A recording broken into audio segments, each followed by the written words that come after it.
नमस्कार, मैं हूं प्रदीप विश्वकर्मा और आप देख रहे हैं आज का मुद्दा।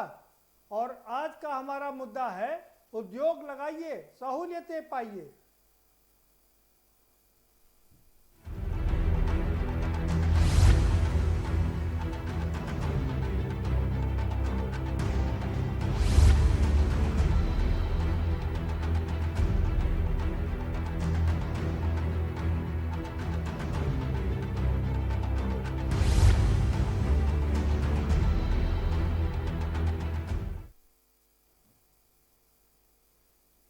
जी हाँ, उत्तर प्रदेश सरकार ने उत्तर प्रदेश को औद्योगिक प्रदेश में बदलने का ऐलान कर दिया है और इसके लिए महाअभियान की शुरुआत भी कर दी। आज तमाम बड़े उद्योगपतियों से और उद्योगपतियों के संगठन से, चाहे वो फिकी हो, आईआईए हो, चैम्बर हो, तमाम लोगों से मुलाकात किया और उनको अपने महाअभियान की महायोजना का विवरण प्रस्तुत किया।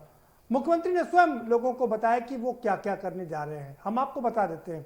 अब उत्तर प्रदेश को औद्योगिक प्रदेश में तब्दील करने की कोशिश शुरू हो गई है।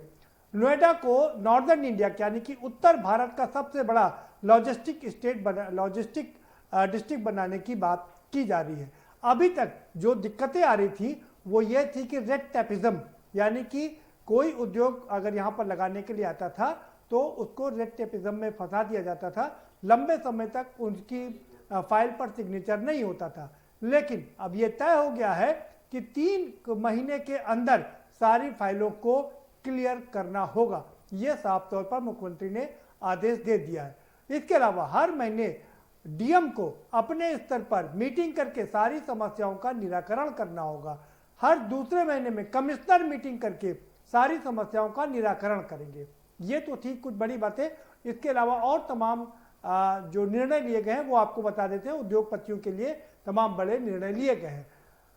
मुख्यमंत्री ने साफ कर दिया तो अभी भूमि परिवर्तन का जो मामला था जिसमें 35% टैक्स लगता था, वो अब 35% टैक्स नहीं लगेगा, यानी कि वो घट करके अब मात्र 20% रह गया है। इतना ही नहीं, जो बड़े भूभाग है, बड़े भूखंड है, उन पर मात्र 14% टैक्स लगेगा, यानी कि टैक्स में भी बड़ी छूट दी गई है।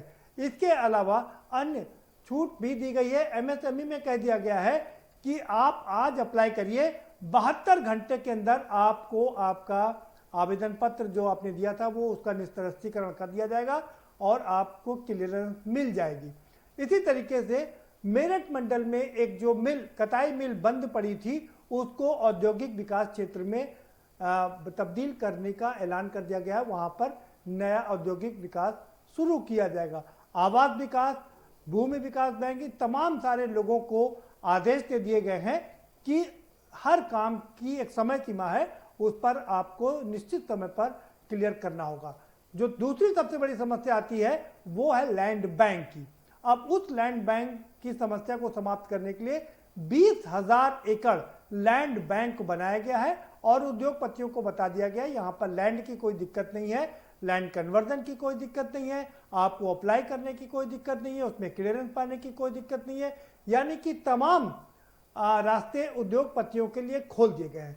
लेकिन सवाल ये उठता है कि क्या इन सब के बावजूद उद्योगपति यहाँ का रुख करेंगे?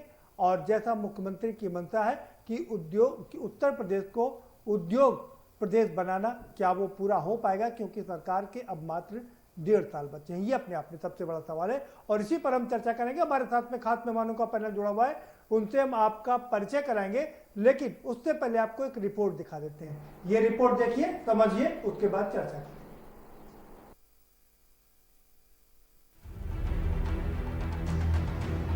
उत्तर प्रदेश में निवेश को बढ़ाने और रोजगार के ज्यादा मौके पैदा करने की कवायद एक बार परवान चढ़ने लगी है।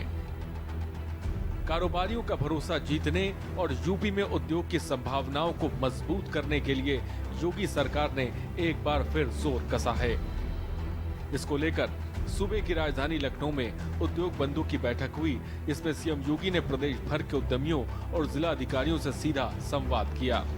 बता दें कि पिछले 3.5 साल में पहली बार उद्योग बंधु की बैठक मुख्यमंत्री की अध्यक्षता में हुई है। उद्योग बंधु की उच्च स्तरीय एम्पावर्ड कमेटी की बैठक लोक भवन में जब हुई तो इसमें उद्योग जगत के सामने आ रही समस्याओं, उद्योग बंधु के कामकाज, नई योजनाएं, ईज ऑफ डूइंग बिजनेस और नए निवेश की पहल आदि मुद्दों पर चर्चा हुई। बता दें कि वीडियो कॉन्फ्रेंसिंग से बैठक में सीएम के सामने सीआईआई के अध्यक्ष, फिक्की अध्यक्ष, एसोचैम के अध्यक्ष, पीएचडीसीसीआई के अध्यक्ष और आईआईए एफआईआईओ के अध्यक्ष के अलावा trade promotion council of India के अध्यक्ष मोहित सिंगला ने भी अपनी बात रखी। सीएम योगी ने अपने संबोधन में कहा कि 24 करोड़ की आबादी का उपभोक्ता बाजार है। प्रदेश की 60% आबादी कामकाजी है। दुनिया की कंपनियां यूपी में निवेश कर रही हैं और ईज ऑफ डूइंग बिजनेस से काफी सुधार हुआ है। उत्तर प्रदेश की जब हम बात करते हैं तो वास्तव में ये केवल एक सामान्य राज्य नहीं है। देश की तीसरी सबसे बड़ी अर्थव्यवस्था के साथ ही जो राष्ट्रीय कुल सकल घरेलू उत्पाद है उसमें 8% का योगदान उत्तर प्रदेश वर्तमान में कर रहा है। देश की सबसे बड़ी आबादी 24 करोड़ की आबादी वर्तमान में उत्तर प्रदेश में निवेश कर रही है, यहाँ निवास करती है और 24 करोड़ की आबादी का अपने आप में ये देश का सबसे बड़ा उपभोक्ता बाजार भी है। ईज ऑफ डूइंग बिजनेस के लिए योगी सरकार ने तमाम अहम बदलाव किए। यहां तक कि लाइसेंस राज को खत्म किया, निवेशकों के लिए एनओसी की बाधाएं भी खत्म कर दी। बैठक में सीएम योगी ने स्टार्टअप नीति 2020 को आगे बढ़ाने की नीति पर मंथन हुआ। लखनऊ से वाराणसी तक पूर्वांचल एक्सप्रेसवे निर्माणाधीन है। जेवर में बनने वाला एशिया का सबसे बड़ा एयरपोर्ट है। आगरा, कानपुर, बरेली समेत 25 जगहों पर हवाई अड्डे बन रहे हैं। सीएम योगी ने मेकिंग यूपी को बढ़ावा देने की बात भी कही। क्षेत्रीय कनेक्टिविटी की दृष्टि से प्रदेश में आगरा, हिंडन, कानपुर, बरेली समेत हम लोगों ने 25 घरेलू हवाई अड्डे के विकसित करने की कार्रवाई को भी तेजी के साथ आगे बढ़ाया है। मेरा मानना है कि राज्य में निवेश सुगमता और राज्य सरकार द्वारा निवेशकों के साथ निरंतर संपर्क के फलस्वरूप एक नए विश्वास की वृद्धि हुई है। नई औद्योगिक निवेश और रोजगार प्रोत्साहन नीति 2017 के साथ 20 से अधिक विशिष्ट क्षेत्र जो निवेशोन्मुख नीतियों के पारदर्शी क्रियान्वयन से राज्य सरकार रोजगार सृजन के लिए निवेश और मेक इन यूपी को बढ़ावा दे रही है। मतलब साफ है, योगी सरकार यूपी में उद्योग लगाए, रोजगार जुटाए और सहूलियत पाए की नीति पर काम करने में लगी है। ये नीति कितनी कारगर साबित होगी, ये देखने वाली बात होगी। स्पेशल डेस्क के न्यूज।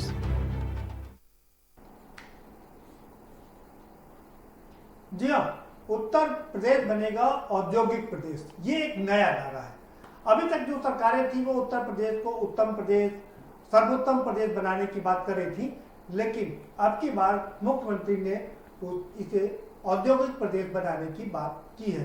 कितना सफल हो पाएगी ये एक बड़ी बात है, इसको देखना होगा। हमारे साथ में खास मेहमान जुड़ चुके हैं, उनसे आपका परिचय करा देते हैं। लखनऊ स्टूडियो से हमारे साथ यहाँ पर समाजवादी पार्टी के वरिष्ठ नेता मनोज यादव जुड़ चुके हैं। बहुत स्वागत है आपका मनोज जी। और हरेंद्र मलिक साहब जुड़ चुके हैं, बहुत ही वरिष्ठ नेता है कांग्रेस के, 4 बार विधायक रहे, एक बार सांसद भी रहे, पूर्व सांसद है। बहुत स्वागत है हरेंद्र मलिक जी आपका। और अब से कुछ देर बाद 2 और खास मेहमान हमारे साथ में जुड़ेंगे, और जैसा कि हम अक्सर करते हैं, जब वो जुड़ेंगे तो हम उनसे आपका परिचय जरूर कराएंगे। एक और खास मेहमान हमारे साथ जुड़ चुके हैं, गौरव मिश्रा जुड़ चुके हैं, भारतीय जनता पार्टी के प्रवक्ता हैं। बहुत स्वागत है गौरव मिश्रा जी आपका भी। और शुरुआत भी आप ही से करेंगे। उत्तर प्रदेश बनेगा औद्योगिक प्रदेश, क्या कहना है आपका? जी प्रदीप जी मुझसे कह रहे हैं? जी जी जी गौरव जी। जी जी प्रदीप जी, ये अभूतपूर्व प्रयास है माननीय मुख्यमंत्री जी का। आज उत्तर प्रदेश जिस प्रकार से देश की सबसे बड़ी अर्थव्यवस्था है, इसलिए ये आवश्यक भी हो जाता है कि पूरे देश के जीडीपी में सर्वाधिक योगदान भी उत्तर प्रदेश का हो। और आपने देखा होगा 2017 से जब से हमारी सरकार उत्तर प्रदेश में पूज्य योगी आदित्यनाथ जी के नेतृत्व में बनी है, सबसे सबसे जो बड़ा अहम आज उपलब्धि उत्तर प्रदेश के लिए आई है वो ईज ऑफ डूइंग बिजनेस की आई है, जिसमें दूसरे पायदान पे उत्तर प्रदेश पहुंचा है। और ईज ऑफ डूइंग बिजनेस में ऊपर छलांग लगाना ये कोई सामान्य बात नहीं है, क्योंकि इसको ऊपर ले जाने के लिए व्यवस्थाओं में व्यापक पैमाने पर, बड़े पैमाने पर परिवर्तन करना पड़ता है, वातावरण को सुदृढ़ करना पड़ता है, सामाजिक, आर्थिक और राजनीतिक सुरक्षा का एक परसेप्शन, एक माहौल बनाना पड़ता है। और इस माहौल को बनाने में हमारी सरकार बहुत बड़ी सफलता प्राप्त की है, जिस कारण से आज एक से एक अग्रणी प्रदेश भी पीछे हो गए ईज ऑफ डूइंग बिजनेस में। यही कारण है कि आज निवेशक उत्तर प्रदेश को एक बड़ा उपभोक्ता बाजार की दृष्टि से भी देख रहे हैं, वही उद्योग लगाने की भी दृष्टि से एक सुगम और सरल और सफल क्षेत्र भूखंड मान करके चल रहे हैं।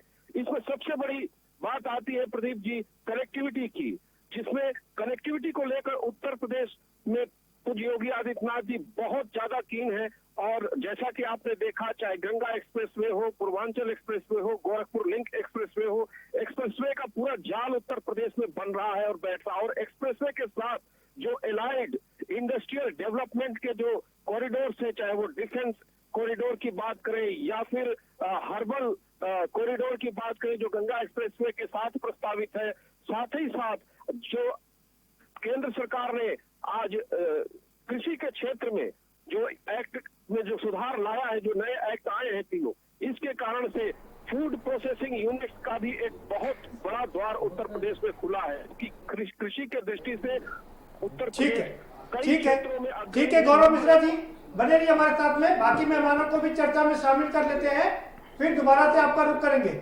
मनोज यादव जी, तमाम चीजें हैं, किसानों के लिए नए बिल, एमएसपी का ऐलान होना, उत्तर प्रदेश में औद्योगिक में एकदम नई क्रांति के लिए बात करना और चीजों को इम्प्लीमेंट करना, कैसे देखिए प्रदीप जी, मैं अपनी बात शुरू करने से पहले मैं 2 लाइनें कहूंगा और तब मैं अपनी बात शुरू करूंगा। ये देश के परिप्रेक्ष्य में, देश की जनता के लिए। वतन की फिक्र कर नादान, मुसीबत आने वाली है, तेरी बर्बादियों के मशवरे हैं आसमानों में, न समझोगे तो मिट जाओगे ए हिंदुस्तान वालों, न समझोगे तो मिट जाओगे ए हिंदुस्तान वालों, तुम्हारी दास्तां तक भी ना होगी दास्तानों में। जो बड़का वाली पार्टी उत्तर प्रदेश और देश में इस वक्त सत्ता में, ये शब्द मैं जानबूझ के इनके लिए कह रहा हूं, ये बड़ी बातें कर सकते हैं, बहुत बड़ी बातें करते हैं, लेकिन काम बड़े नहीं कर सकते।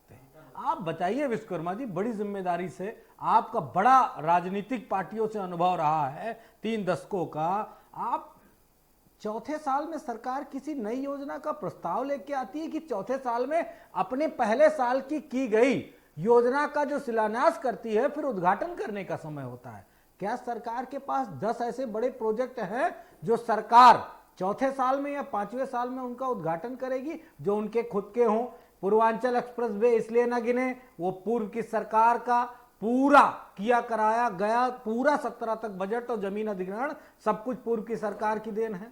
और जो धरातल पे उतरने वाली योजनाएं हैं इनकी, आप उनके बारे में बता दीजिए। औद्योगिक राज की बात बता रहे कि औद्योगिक राज आने वाला उत्तर प्रदेश में, अरे पिछले 3 सालों में आपने कम से कम 3 बड़े प्रोग्राम किए उत्तर प्रदेश में, एमयू साइन किए हैं, हजारों करोड़ों के एमयू आपने साइन किए हैं, और आपने ये बताया कि उत्तर प्रदेश में निवेश के सारे रास्ते खुल गए।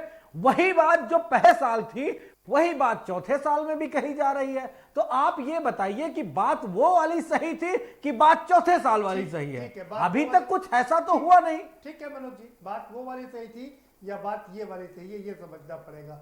हरेन मलिक साहब का रुख करेंगे। हरेन मलिक साहब, आपकी पहली प्रतिक्रिया, मुख्यमंत्री कह रहे हैं कि उत्तर प्रदेश को औद्योगिक प्रदेश बनाएंगे और उसके लिए तमाम योजनाओं का ऐलान भी कर दिया है। उत्तर प्रदेश को औद्योगिक प्रदेश नहीं बनाएगा। मुख्यमंत्री जी कह तो रहे हैं, अभी जो साथी बोल रहे थे इन्होंने भी आपको बताया जितने एमओयू आज तक इन्होंने साइन किए थे उनमें कितने क्रियान्वित हुए, मजाक बन गई है। मैंने देखा है कि माननीय मुख्यमंत्री और माननीय प्रधानमंत्री के सिरमुख से कोई घोषणा होती थी तो प्रदेश और देश के लोग आंख मीच करके उसका विश्वास करते। अब उसके प्रतिकूल हो रहा है। पटवारी की बात पर विश्वास करते, इनकी बात पे विश्वास नहीं करती, जिसकी शर्म हम लोगों को भी आती। मैं माननीय मुख्यमंत्री जी से अनुरोध करना चाहता हूं, जरा ये सूची तो दिखाओ कि पिछले 3 साल में जितने उद्योग बंद हुए थे चलते हुए, जितने चलते हुए उद्योग बंद हुए थे, मैं शब्दों में फिर जोर दे रहा हूं, क्या उनका पुनः संचालन हुआ है? निजी क्षेत्र के उद्योगों की बर्बादी हुई है, उसके पुनरुद्धार का क्या हुआ? दूसरा, हम स्वागत करेंगे मुख्यमंत्री जी की घोषणा अगर क्रियान्वित होती, हम साधुवाद देंगे माननीय मुख्यमंत्री जी को अगर वो ऐसा कर पावे। परंतु अतीत और वर्तमान की गणना करने के बाद ही भविष्य का आकलन किया जाता है। अतीत और वर्तमान में ये है कि अब तो सभी मर गए, कहीं मुझे नहीं लगता। मलिक साहब, ये बात तो सच है कि लाखों करोड़ों 4 लाख करोड़ के एमओयू साइन किए गए थे, इस बात में कोई शक नहीं है। और लेकिन सरकार कह रही कि उसमें 2/3 भाग उनके पास आ गया है, इम्प्लीमेंट हो गया है। अगर 3 महीने के अंदर क्लियरेंस हो गया था तो 39 महीने कहाँ गए? और आप 3.5 साल आपकी सरकार को हो गए चलते हुए। मैं केवल ये पूछ रहा हूं कि जो पहले एमओयू साइन हुए थे वो क्रियान्वित हो गए क्या? अगर वो क्रियान्वित हो जाए तो उसके बाद नए क्या काम शुरू करें। अभी मुझे नहीं लगता कि कहीं कोई उत्तर प्रदेश में ऐसी क्रांति आ रही है, परंतु यदि ऐसी क्रांति आती है तो हम और हमारी पार्टी प्रदेश के हित में सबसे पहले उसका स्वागत करेंगे, इन्हें साधुवाद देंगे। पर ऐसा दिन शायद ही नसीब मिले हम लोगों को। ठीक है मलिक साहब, जहां तक ठीक है मलिक साहब, जहां तक आपने एमएसपी बिल में तो किसान बर्बाद हो जाएगा। जब हम छोटे छोटे थे तो लोग व्यापारी पैसा लेकर के जाते थे खेत में से, खलियान में से, किसान को ठीक है मलिक साहब जी, आएंगे दोबारा से आपके पास में आएंगे और तब इस पर चर्चा करेंगे, तब आपसे जरूर सवाल जवाब करेंगे। गौरव जी का रुख करेंगे। गौरव जी, विपक्ष सवाल उठा रहा है कि 4-4.25 लाख करोड़ का इन्वेस्टमेंट की बात की गई थी, उसका क्या स्टेटस है इस समय? हरेंद्र मलिक साहब पूछ रहे हैं। जी गौरव जी।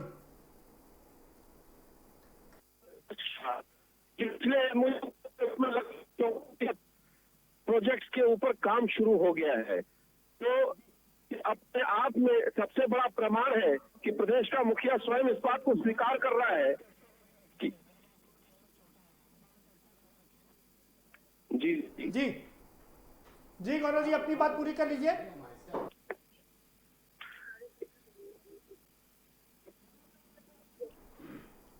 गौरव जी, आप अपनी बात पूरी कर लीजिए।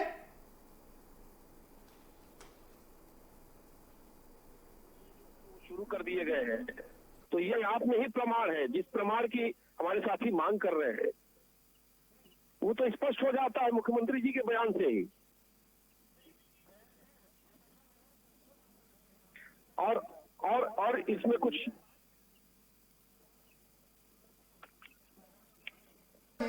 विपक्ष पूछ रहा है कि 4.25 लाख करोड़ के एमओयू साइन किए गए थे, उनका क्या हुआ स्टेटस जरा बता दीजिए।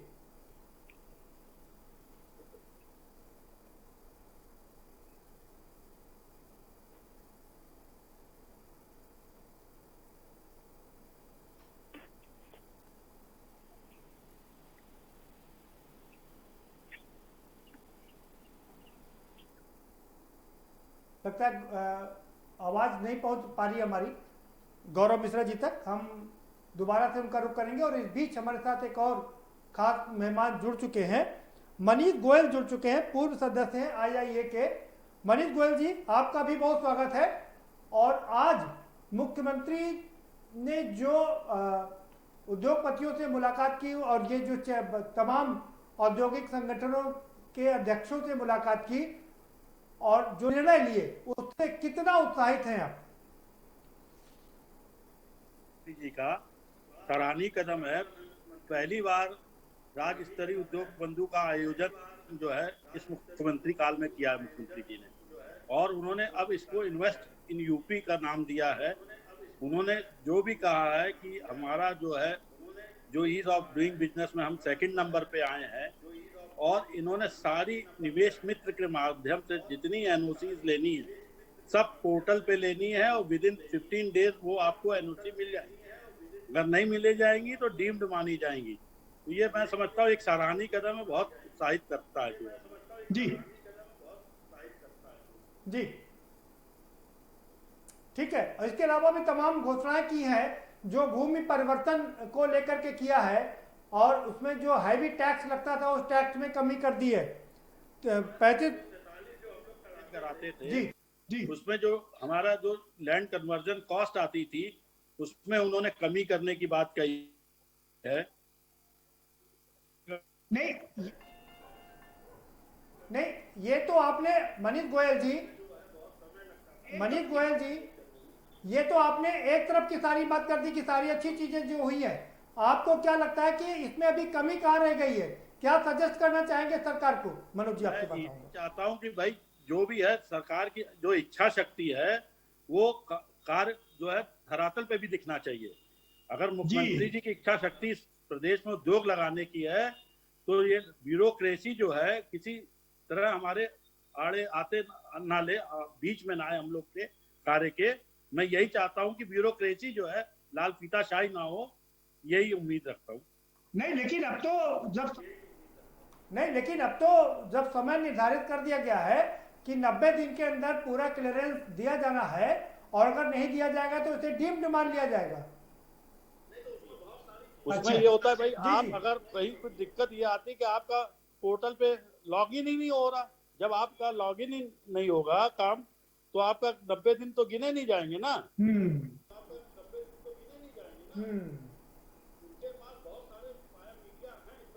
अच्छा, जीएसटी हो गया है, कहने को तो हमारे डीम्ड असेसमेंट होते हैं, लेकिन डीम्ड कैसे होते हैं वो हम ही लोग जानते हैं। अंदर की बात हम नहीं बताना चाहते यहाँ पे। वो जब अंदर कुछ लेन देन हो जाता है तब वो डीम्ड हो जाते हैं। तो सरकार के कारण जो दिखता है वो ऊपर में वो होता नहीं है। मेरा यही मानना है कि मुख्यमंत्री जी, क्योंकि मुख्यमंत्री जी एक ईमानदार मुख्यमंत्री उत्तर प्रदेश को मिला है और वो चाहते हैं कि ईमानदारी से काम हो, तो उसकी कुछ ऐसी जो पद्धति डेवलप करे कि वाकई ईमानदारी से काम लोगों के हों। ठीक है, ठीक है, ठीक है मनीष गोयल जी, आप बने रहिए हमारे साथ में। इस बीच वक्त एक ब्रेक का हो चला है, ब्रेक पर जाएंगे और ब्रेक के पर आएंगे तो चर्चा के सिलसिले को आगे बढ़ाएंगे, क्योंकि मनीष गोयल जो कि IIA के पूर्व सदस्य हैं, वो ये कह रहे हैं कि मुख्यमंत्री जी ने तो कह दिया कि 30 दिन के अंदर सारे क्लियरेंस दीजिए, लेकिन जब लॉग इन ही नहीं होगा तो वो डेट ही नहीं शुरू होगी, क्लियरेंस कैसे मिलेगा? और उसके अलावा तमाम और भी गुण है जिसकी वजह से ये सारी चीजें अटका दी जाती है। मतलब 30 दिन पूरा होने से, 90 दिन पूरा होने से पहले, यानी कि 89 डेज जब होगा तो कोई क्वेरी लगा करके फाइल वापस कर दी जाती है। ये रेड टेपिज्म है, इसको मुख्यमंत्री को समझना होगा, तभी उत्तर प्रदेश औद्योगिक प्रदेश बन पाएगा। चर्चा को जारी रखेंगे, लेकिन एक छोटे से ब्रेक के बाद।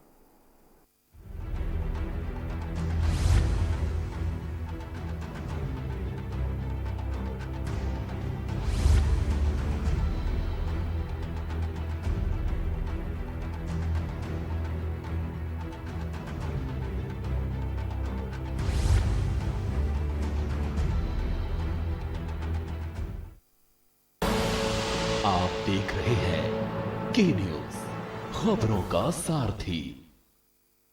खुदी को आजमाया है तो ये अंदाज आया है, खुदी को आजमाया है तो ये अंदाज आया है। तुम में भी मैं हूं, शुद्ध प्लस पान मसाला। GGS Education Group launches 20% discount on academic fee of courses MBA, BBA, BCA, BFSI and GM, D Pharma, B Pharma. Offers best infrastructure, best transport facility, best academic service and best placement service. Register today to avail 20% discount. Call 9971 496 497 or visit the campus Kanpur Lucknow Highway near Unnao. GGS Education Group. आप देख रहे हैं के news, खबरों का सारथी।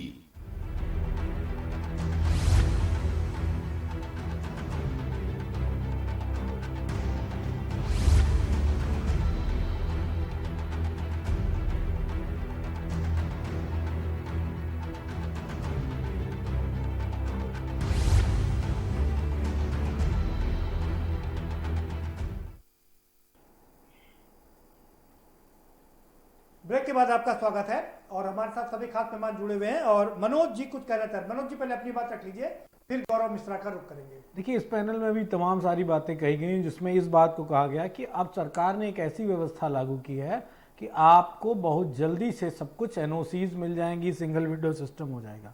तो मैं इस पैनल में बैठे हुए लोगों को और आपके चैनल के दर्शकों को ये ज्ञात कराना चाहता हूँ पूरी तरीके से कि उत्तर प्रदेश की पूर्व की आदरणीय राष्ट्रीय अध्यक्ष श्री अखिलेश यादव जी की जो सरकार थी उसमें ये व्यवस्था लागू थी। और व्यवस्था ये लागू थी कि हमने जो भी उद्योगपति आते थे इस प्रदेश में, जो भी अपना प्रोजेक्ट लगाना चाहते थे, उनके लिए हमने ये व्यवस्था बना रखी थी। नहीं मनोज जी, आपने मनोज जी, अगर आपने ये व्यवस्था लागू की थी तो उस व्यवस्था का कार्यान्वयन क्यों नहीं हुआ? हमने किया। अरे उत्तर प्रदेश तो में थोड़ा उत्तर प्रदेश औद्योगिक, अच्छा ये बताइए एक सेकंड, अरे देखिए बड़ी बड़ी बातें कर देने से कोई बड़ी चीजें नहीं हो जाती हैं। प्रदीप जी, बड़ी जिम्मेदारी से राजनीति में बयान दिए जाते हैं। हाँ। क्या नोएडा में जो सैमसंग की फैक्ट्री लगी वो किसने लगवाई? वो किसके कार्यकाल में लगी? ये बीजेपी के लोग बताएंगे ना कि सिर्फ मैं कह रहा हूं, मैं एक बात बता रहा हूं, सेवा क्षेत्र की आप बात कर रहे हैं, कोई इंडस्ट्री नहीं लगी। वो मोबाइल का एक कंपनी ने वहां सेटअप किया। नहीं, सेटअप बनाने के लिए, मोबाइल बनाने के लिए लगा सैमसंग का। हम आपको वो सेवा क्षेत्र की बात नहीं बता रहे हैं। और पूरे प्रदेश में कई जनपदों में सौर ऊर्जा की तमाम सारे मैकेनिज्म व्यवस्थित किए गए और बुंदेलखंड के तमाम सारे जिले हैं और कई सारे जिलों में उन व्यवस्थाओं को, उद्योगपतियों को हमने मौका दिया और उनको सिंगल विंडो सिस्टम देने की कोशिश की, जिससे, लेकिन हमारी बातें तो बड़ी थी नहीं। क्या आप प्रदीप जी बता सकते हैं बड़ी जिम्मेदारी से कि क्या समाजवादी पार्टी ने 4 लाख करोड़ से ज्यादा के एमओयू साइन किए थे कभी? क्या अगर किए थे तो उन्होंने उस पर कितना काम किया? 40,000 करोड़ किया था, 60,000 करोड़ का किया था। हम जितना किए उतने की बात किए और उस पर काम किए। ये सभी को पता है कि जितने का एमओयू साइन होता है उसका 1% ही जमीन पे उतर पाता है, क्योंकि उद्योगपति भी भागने की कोशिश करता है और उद्योगपति भी नहीं जमीन पे आता है। 1% खाली, जितनी डील एमओयू होती है उसका 1% खाली होता है। हम कह रहे हैं 1% नहीं, एक ही भाग आता है। बड़ा मतलब बड़ा भाग, ये जरूरी है कि वो 100% पूरा हो जाए, ये जरूरी नहीं। लेकिन योगी सरकार से उम्मीद इसलिए की जा सकती है प्रदीप जी क्योंकि ये डबल इंजन की सरकार है। हाँ। सेंट्रल में भी इनके प्रधानमंत्री और इनकी सरकार बैठी है और उत्तर प्रदेश में भी इनके प्रधानमंत्री और उप मुख्यमंत्री और इनकी सरकार है। बिना किसी पार्टी के सहयोग के बगैर बहुमत की सरकार। बिल्कुल, कोई दबाव नहीं, किसी तरीके का कोई इनको चक्कर नहीं। हाँ, कोई लगड़ी लुगड़ी सरकार कोई बिल्कुल उस तरह की सरकार नहीं। बहुमत है, बम्पर बहुमत के साथ दोनों सरकारें बैठी हैं। हमारी तो सिंगल सरकार थी और आप बहुमत की सरकार, बहुमत थी, लेकिन 224 विधायक हमारी डबल इंजन की सरकार नहीं थी। हम सेंट्रल से, हमको सपोर्ट उस तरह मिलता था जैसे सेंट्रल हमको चाहता था। में तो आप सपोर्ट कर रहे थे कांग्रेस को। हम काम, इसीलिए हमारा रिश्ता अच्छा था। हमारा भी प्रेशर सेंट्रल गवर्नमेंट पे था और सेंट्रल गवर्नमेंट का भी प्रेशर हम पे रहता था। लेकिन इस सरकार ने सिर्फ और सिर्फ 4 साल, इस पैनल में बैठे लोग हो सकता है जवाब ना दे पाए, लेकिन मैं बताना चाहता हूं बड़ी जिम्मेदारी से, क्या इस एमओयू जो इतना बड़ा लाखों में एमओयू साइन हुआ, इसमें कितने लोगों को अब तक 4 साल में रोजगार मिला? और अगर नहीं मिला और उद्योग नहीं लगे तो क्या साल के अंतिम सरकार में उद्योग लगेंगे क्या? ये एक बड़ी बात है, इस पर चर्चा होनी चाहिए। ठीक है गौरव मिश्रा जी, मनोज यादव जी कह रहे हैं ये जो 90 दिन के अंदर क्लियरेंस करने की बात है, ये तमाम जो योजना है वो तो पहले ही लागू कर दी थी।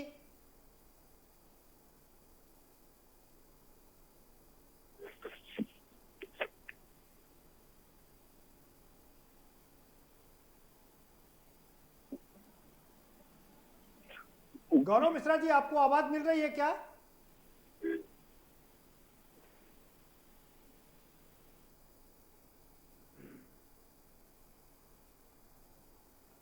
चलिए, गौरव मिश्रा जी तक आवाज नहीं पहुंच पा रही है, हम रुक करेंगे हरेंद्र मलिक जी का। हरेंद्र मलिक जी, जब विपक्ष ने, समाजवादी पार्टी के मनोज यादव कह रहे हैं कि हमने सारी व्यवस्था कर दी थी, सवाल ये उठता है कि पिछले 14 साल से भारतीय जनता पार्टी की सरकार नहीं थी, तो उत्तर प्रदेश औद्योगिक प्रदेश क्यों नहीं बन पाया? जी जी, और आपकी केंद्र में सरकार थी। उद्योग के लिए उद्योग बंधु की मीटिंग इस सरकार ने 3.5 साल में पहली बार की, प्रदेश स्तरीय उद्योग बंधु की। ये नहीं, मुख्यमंत्री ने पहली बार की अपने साथ, वैसे तो उद्योग बंधु की मीटिंग होती रहती थी। कर रहा हूं मैं, आदरणीय मुख्यमंत्री जी की बात कर रहा हूं। मुख्यमंत्री जी ने पहली बार 3.5 साल में इन्हें उद्योग बंधु की वो आई। देखिए, जब चुनाव हुआ करते, अक्सर मैं अनुभव बता रहा हूं, तो उद्योगपति सबको याद आया करते। चुनाव से पहले उद्योगपतियों से बहाने सिर मिलने का काम सभी सरकारें किया करती हैं। और जहां उद्योग बंधु की स्थापना किसने की थी, किस सरकार के तहत हुई थी? ये सही है कि समाजवादी पार्टी ने भी उद्योगों के लिए बात की थी, पर कितने उत्तर प्रदेश की धरातल पर लग पाए, ये आज 3.5 साल बाद भी सरकार के संबंध में हम देख सकते हैं, आप देख सकते हैं। और भाई, चुनाव आ रहे हैं, उद्योगपतियों की आवश्यकता होगी, उनसे मिलने जुलने का काम तो होगा ही, वोट सबको चाहिए। दूसरी स्थिति यह है कि जहां तक आपने एमएसपी का जिक्र किया था, किसानों के अध्यादेश का जिक्र किया था, किसान तो इस अध्यादेश में बर्बाद हो गया। तीनों अध्यादेशों में हम अपनी जमीन पे ही कॉन्ट्रैक्ट फार्मिंग के एक्ट के तहत नौकर बन के रह जाएंगे और हम अपने जमीन पर ही मजदूर रहेंगे। हरेंद्र मलिक जी, सवाल ये उठता है, आप लोग कह रहे थे कि एमएसपी खत्म कर दी जाएगी, प्रधानमंत्री जी ने 50 रुपए बढ़ा करके एमएसपी का ऐलान कर दिया। ये तो मोदी जी हैं। मोदी जी ने कहा था कि रेलवे नहीं खत्म होगा निजीकरण। क्या रेलवे का निजीकरण नहीं हो रहा है क्या? प्रदीप जी, आप इस बात को तो समझिए, प्रधानमंत्री का बयान है। प्रधानमंत्री जी ने बात कही कि मैं रेलवे से जुड़ा व्यक्ति हूं, मैं रेलवे का प्राइवेट निजीकरण नहीं करने दूंगा। क्या आज रेलवे का निजीकरण हो रहा है या नहीं हो रहा है? अडानी की ट्रेन चल रही कि नहीं चल रही है? मनोज जी, ये बताइए, कौन बताएगा? आप लोग कह रहे थे एमएसपी खत्म कर दी जाएगी, किसानों को भरमा रहे थे, एमएसपी तो प्रधानमंत्री ने अनाउंस कर दी ना, 50 रुपए बढ़ा। अरे ये सिर्फ देखिए, उद्घोषणाएं करना एक बात है और जमीन पे उतारना दूसरी बात है। इस बात को प्रदीप जी मलिक साहब जिम्मेदारी से समझिए। जी, आ रहा हूं मलिक साहब को। जी मलिक साहब, आप अपनी बात पूरी कर लीजिए। मैं ये कह रहा था, ये हिंदुस्तान की सरकार संविधान के तहत चलती है और संविधान में के संबंध में जो भी बातें होती हैं, पार्लियामेंट में कानून बनाए जाते हैं, आदरणीय प्रधानमंत्री या मुख्यमंत्री जी कहने के बाद उसको फिर आपको वही कानून का रूप देना होता है जो प्रधानमंत्री जी घोषणा करते हैं। आप वो बिल पढ़िए, उसमें कहीं न्यूनतम मूल्य का भाव का कहीं वो नहीं है, कोई जिक्र नहीं है। और इन्होंने कोई अमेंडमेंट का बिल भी मलिक साहब, एमएसपी का तो पहले भी किसी कानून में जिक्र नहीं था। में कोई अमेंडमेंट का बिल ले आवे, एक अध्यादेश जारी कर दे, आप बिल ले आवे कि एमएसपी भी रहेगी।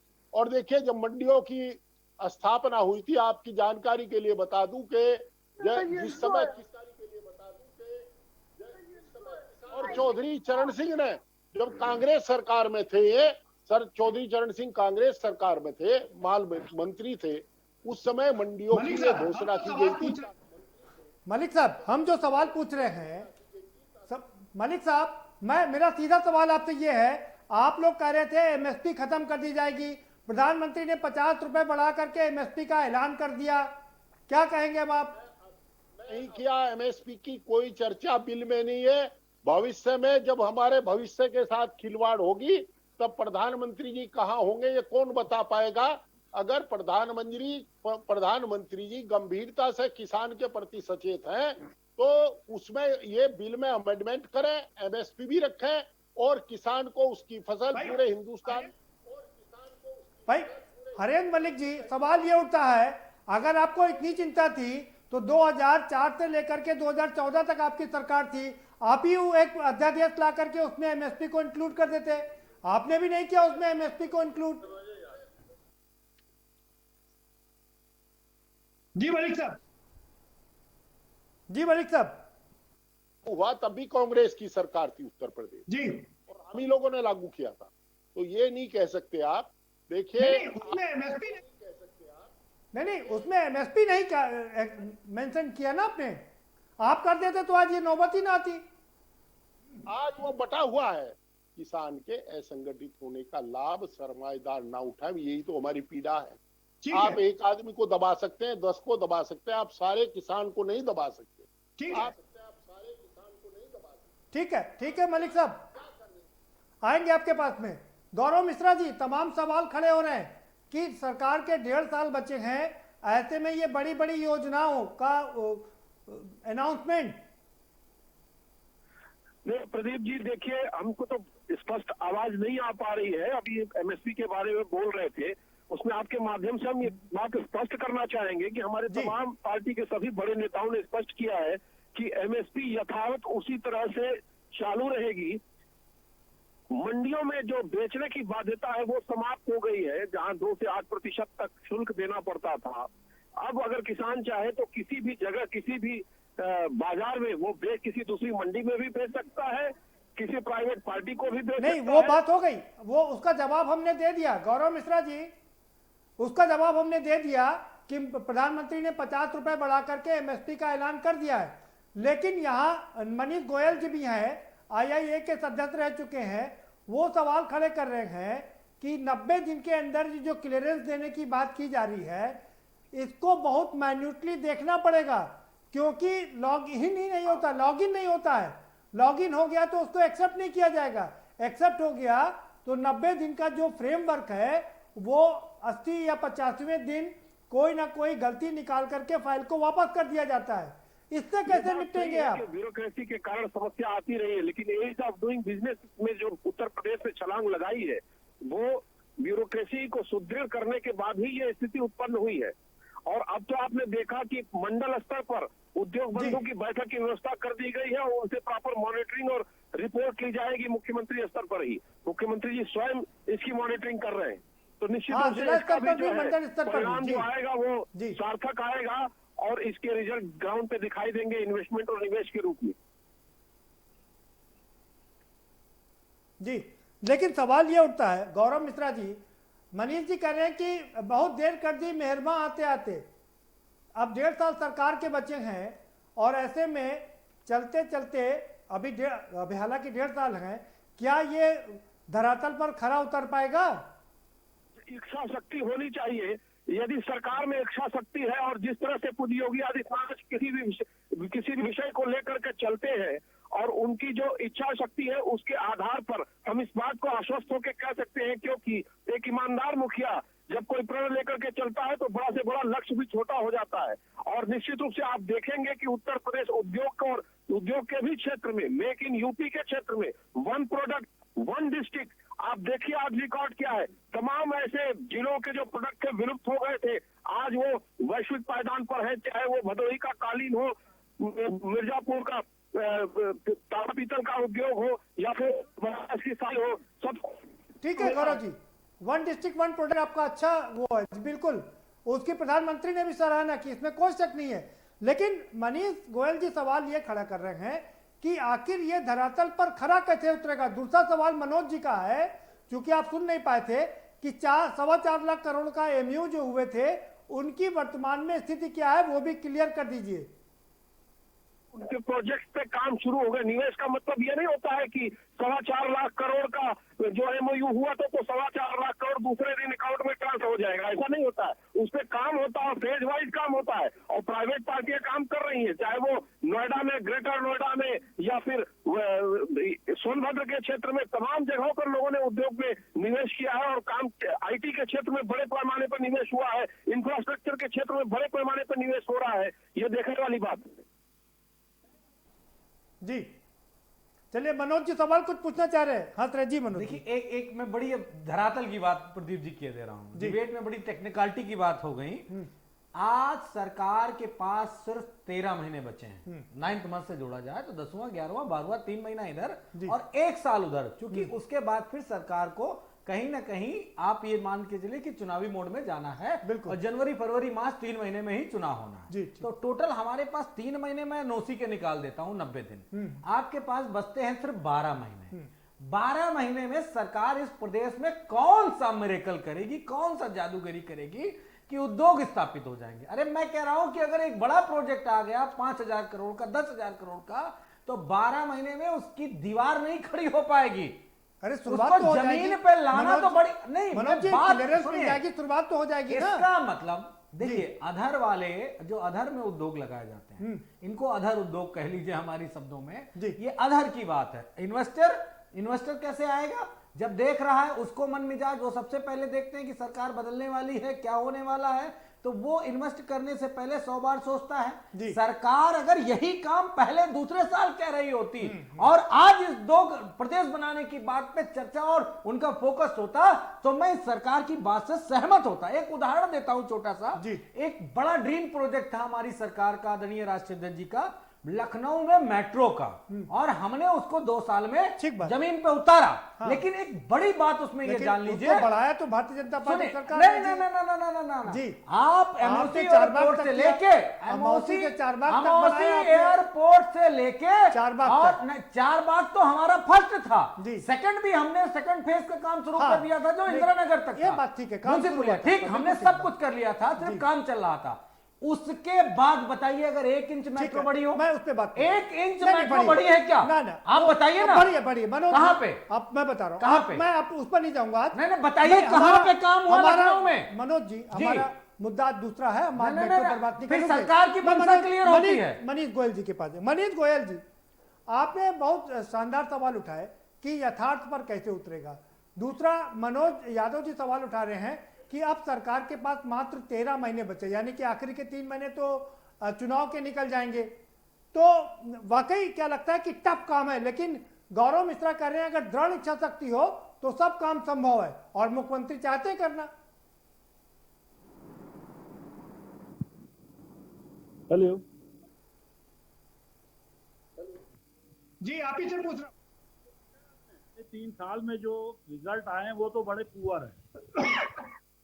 अगर वो कह रहे हैं कि दृढ़ इच्छा शक्ति हो, तो ये आखिरी के 1.5 साल में क्यों आई? और वाकई इलेक्शन जब डिक्लेयर होंगे तो कोड ऑफ कंडक्ट लग जाएगा, तो कोई काम तो होगा नहीं सरकारी जी, इलेक्शन में निकल जाएगा। अब साल भर में आप ऐसी कौन सी चीज कर देंगे? ये ठीक है कि मेरा कहना है देर आए दुरुस्त आए, जहाँ जागे वहीं सवेरा जी। तो आपने एक शुरुआत अच्छी की है, लेकिन मेरा ये मानना है कि आप देखें कि पिछले 3 सालों में इतनी इन्वेस्टर सबमिट हुई, उनका क्या रिजल्ट आया। हमारा आकलन तो, हमारी समीक्षा तो रिजल्ट ओरिएंटेड होनी चाहिए ना जी। रिजल्ट ओरिएंटेड नहीं है, केवल घोषणाएं हैं, तो फिर कोई मतलब नहीं रह जाता।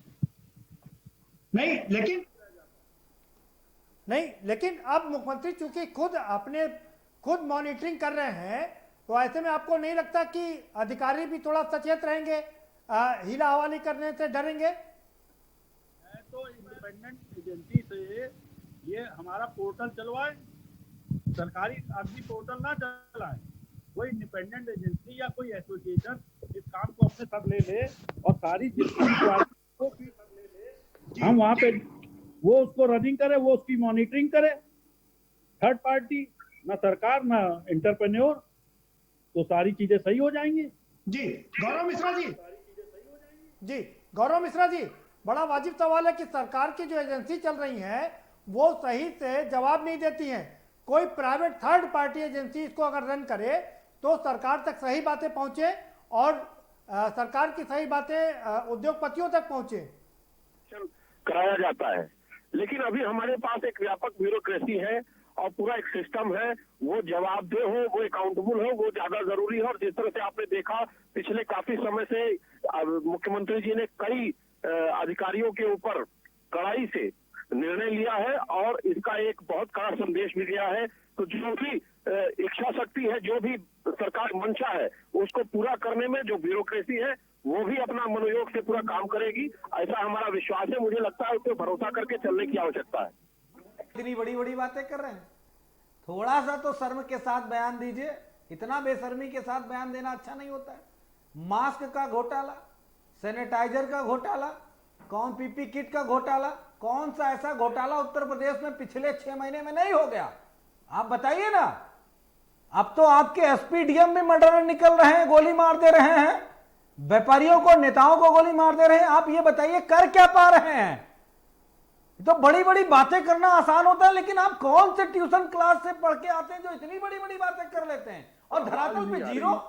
लेकिन मनोज जी, अभी जो ईज ऑफ, जब मनोज जी आवाज नहीं जा रही गौरव जी तक, गौरव जी आएंगे आपके बात में, जो ईज ऑफ डूइंग बिजनेस है वो 10वें स्थान से उठ करके उत्तर प्रदेश दूसरे स्थान पर आ गया है। इससे नहीं लगता कि सहूलियतें मिलेंगी और लोग अट्रैक्ट होंगे यहाँ पर आने के लिए? आपकी जानकारी के लिए बता दूं कि हमारी पूर्व की सरकार को नंबर 1 के 1 दर्जन पुरस्कार मिले सेंट्रल गवर्नमेंट की, जिसमें कांग्रेस की भी सरकार थी, यूपीए की, और एनडीए की, बीजेपी की भी सरकार थी। 1 दर्जन प्रथम पुरस्कार के मिले। मैं गिनाना शुरू करूंगा तो पता नहीं कितने सेगमेंट हैं। आज इनके ऊर्जा मंत्री गिना रहे हैं कि हमने हरदुआगंज, अनपरा, सोनभद्र की कई बिजली की इकाइयों में अमूल चूल परिवर्तन कर दिया। अरे भाई, इतना झूठ बोलते हो। पूर्व की सरकार ने जो वहां की इकाइयों पे काम शुरू किया था वही अब आप उसको गौरव जी से जवाब की बात कर रहे हो। गौरव जी से जवाब दे, कौन सा काम किया आपने? गौरव मिश्रा जी, सिवाय गौरव जी आप कह रहे हैं ये अच्छी बात है कि Uttar Pradesh ease of doing business में दूसरे नंबर पर आ गया है, लेकिन मनोज यादव कह रहे हैं कि हमको तो कम से कम 15 अवार्ड मिले थे, प्रथम पुरस्कार मिला था, और तब जब दिन रात काम होता था प्रदेश में। जी गौरव जी, मैं आप सवाल दोहरा देता हूं आपको। आप ये बात ठीक है कि Uttar Pradesh ease of doing business में सेकंड नंबर पर आ गया है, लेकिन मनोज जी कह रहे हैं कि हमको तो 15 कम से कम अवार्ड मिले थे प्रथम आने के लिए। नहीं, मनोज जी क्या करें प्रदीप जी, हम समझ नहीं पाए, स्पष्ट नहीं आवाज आ पा रही है, लेकिन हम एक बात आपको साफ करना चाहते हैं कि ईज ऑफ डूइंग बिजनेस एक पहला पड़ाव है जो उत्तर प्रदेश सरकार ने अचीव किया है 3 वर्ष में। और जी इस प्रदेश की ऐसी निवेश तो दूर है, किस प्रकार का निवेश होता था और कैसे उद्योग चलते थे उत्तर प्रदेश में, कुछ छुपा हुआ नहीं है। जब मनोज जी की सरकार थी तो उत्तर प्रदेश में कौन सा उद्योग धंधा ज्यादा पनपता था, ये कहने की कोई बात नहीं है। अपराध और अपहरण और इस तरह के उद्योगों को बढ़ावा मिलता था। आज उत्तर प्रदेश में आज देख लीजिए 3 वर्ष में ही जो नौकरियों का आंकड़ा जो ऑन रिकॉर्ड है वो 3 लाख से अधिक लोगों को नौकरी हमारी सरकार ने मुहैया कराया है। वही अगर समाजवादी पार्टी की बात देखें तो वो भी हमसे पीछे और बसपा की सरकार भी हमसे पीछे, तो ये क्या बात करेंगे? आज एक वातावरण बन रहा है पूरे उत्तर प्रदेश में पूरे परिवार को आपने मरवाने का प्रयास किया। नीति देखिए, और आप बताते हो पूर्व की सरकार पे आरोप स्टार्टअप नीति आएगी, इंक्यूबेशन सेंटर्स उत्तर प्रदेश क्या पाए ये बताओ जनता को, कर क्या पाए हो, अब तक क्या किया है? अरे जिंगल बेल बजाने से प्रदेश नहीं चलता है, इसके लिए मेहनत करनी पड़ती है, इनकी पूरी ऊर्जा जाती है। हाँ, भ्रम नहीं फैला रहे, हकीकत बता रहे हैं। निश्चित रूप से आपने प्रदेश के करोड़ों लोगों का रोजगार छीना है। ये लोग जब नौजवानों की जो आशाओं की कीमत थी, जो उनके सुनहरे भविष्य का एक दृश्य देखा था, उस पे आपने काली पोती है। शर्म करिए, थोड़ा सा शर्म करिए, ये एडवर्टीजमेंट मत करिए। आप जो काम समय बचा है उसको पूरा करके दीजिए उत्तर प्रदेश को। सुनहरे सपने मत दिखाइए, अब कुछ नहीं होगा आपसे। ठीक है मनोज जी, अगर नहीं करेंगे तो जनता देखेगी ना। मलिक साहब का रुख करते हैं। हरेन मलिक साहब, ये जो मुख्यमंत्री जी ने तमाम घोषणाएं की हैं, आपको लगता है कि क्या इससे फायदा नहीं होगा क्या? जी विश्वसनीय, मैंने शुरू में भी कहा था, दुर्भाग्य है कि अब घोषणाएं पटवारी की स्वीकार हो जाती है और माननीय मुख्यमंत्री और माननीय प्रधानमंत्री की घोषणाएं स्वीकार योग्य नहीं रह जाती। ये आज तक जो पुरानी बंद इकाइयां थी, उद्योग की इकाइयां, उनको तो ये पुनर्संचालन उनका करा नहीं सके, उनको रिहेबिलिटेशन पैकेज ये दे नहीं पाए। दूसरा, इस सूबे में लड़कियों के 13-13 साल की बच्चियों के साथ रेप होते हो, बीजेपी के एमएलए उसमें फंसते हो। भाई ये तो 23 करोड़ का प्रदेश है हरेन मलिक जी, और हमने सुन लीजिए, सवाल सुन लीजिए, हमने भी कम से कम 6-7 सरकारें देखी हैं, कोई भी सरकार जी। क्या आप ये दावा कर सकते हैं कि अगर आपकी सरकार आए तो एक भी क्राइम नहीं होगा, सिंगल क्राइम नहीं होगा इतने बड़े प्रदेश में?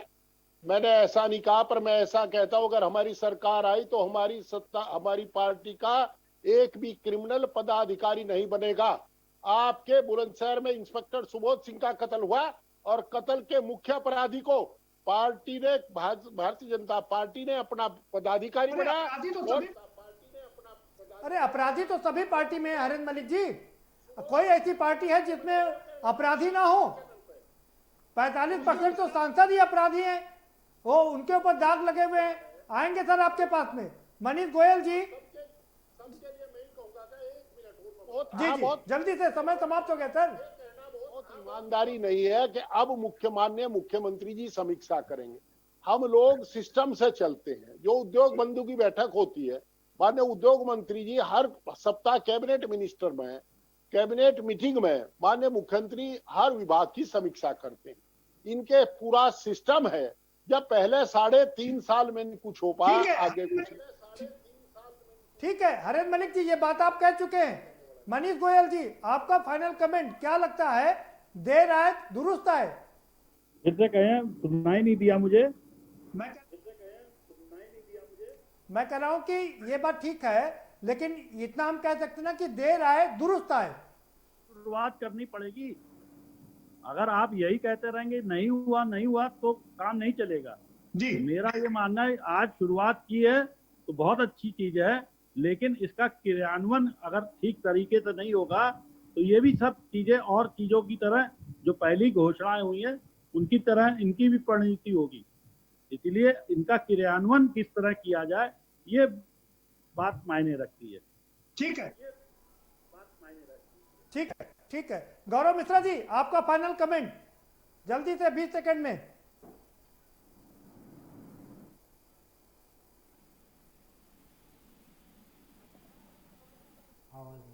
लगता है गौरव जी तक आवाज नहीं पहुंच पा रही है। जल्दी से मनोज जी 20 सेकंड में अपनी। देखिए, मैं एक उत्तोक्त करके अपनी बात को खत्म करता हूं जी। ईमानदार मुख्यमंत्री की छवि और उनकी कार्यशैली की परिणति यह उत्तर प्रदेश के लिए हुई है कि करोड़ों नौजवान, किसान, मजदूर, गरीब सब के ऊपर कहर बरपा है। किसी को कोई ऐसा आशियाना नहीं मिला जिससे वो सुकून से अपनी जिंदगी जी सके। ठीक है, बहुत शुक्रिया आप सभी मेहमानों का, बहुत शुक्रिया इस चर्चा में शामिल होने के लिए।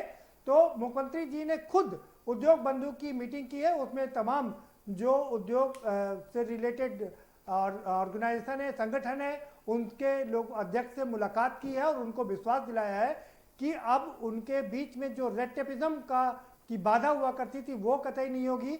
जिला स्तर पर मीटिंग होगी, मंडल स्तर पर मीटिंग होगी और वो खुद अपने स्तर पर मीटिंग करेंगे और with in a period of time सारा क्लियरेंस दिया जाएगा। ना सिर्फ क्लियरेंस दिया जाएगा बल्कि अगर नहीं दिया जाता है तो उसको डीम्ड मान लिया जाएगा। इतना नहीं, टैक्स में भी भारी कटौती की गई है। लैंड कन्वर्जन का मामला हो या दूसरी टैक्स हो, उसमें भी काफ़ी कमी की गई है। और खासकर एमएसएमई जो कि एक बड़ा सेक्टर हो रहा है रोजगार के लिए, उसमें भी 72 घंटे के अंदर क्लियरेंस देने की बात की गई है। अब कितना धरातल पर खरा उतर पाएगा ये देखना काफ़ी दिलचस्प होगा। फिलहाल इस कार्यक्रम में इतना ही।